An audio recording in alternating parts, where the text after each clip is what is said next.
सबसे नमस्ते प्रणाम। मैं अनीता यादव के चैनल पे आप सबका स्वागत है।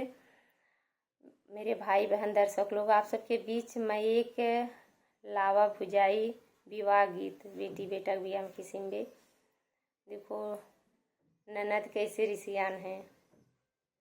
और जैसा लगे कमेंट बॉक्स में ज़रूर बताना। फुल आवाज करके पूरा गाना सुनेंगे तब उसका रेशम मिलेगा, उसका अच्छा लगेगा। एक बार प्रेम से बोल दो हर हर महादेव, राधे राधे।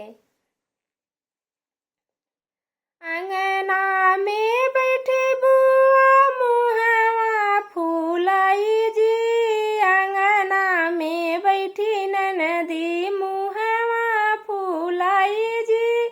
कंगना हिले हम लावा के भुजाई जी, कंगना हम ले लावा के भुजाई जी।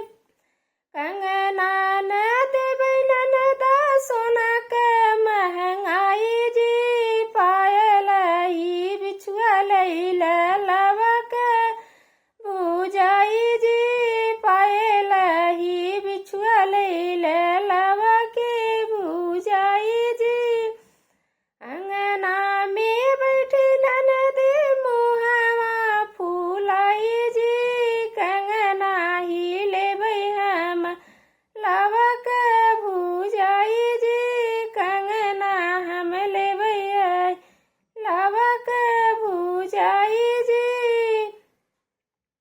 सोना के बटै ननदा इतना महंगाई जी, कंगना न देबै ननदा सोना महंगाई जी, पायल ही बिछुआ लैला लावा के भुजाई जी, पायल ही बिछुआ लैला लावा के भुजाई जी।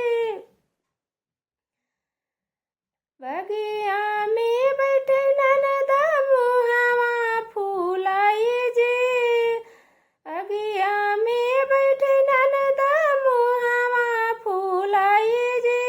बनरसिया साड़ी ले लावा के भुजाई जी, 9 लाख लहंगा ले लावा के भुजाई जी। लहंगा बनारसी नाही देबै मोरे नंदा जी, लहंगा बनारसी बहुत बाटै ही महंगा जी। कॉटन साड़ी लैले ननदा लावा के भुजाई जी, कॉटन साड़ी लैले ननदा लावा के भुजाई जी, कॉटन साड़ी लैले ननदा लावा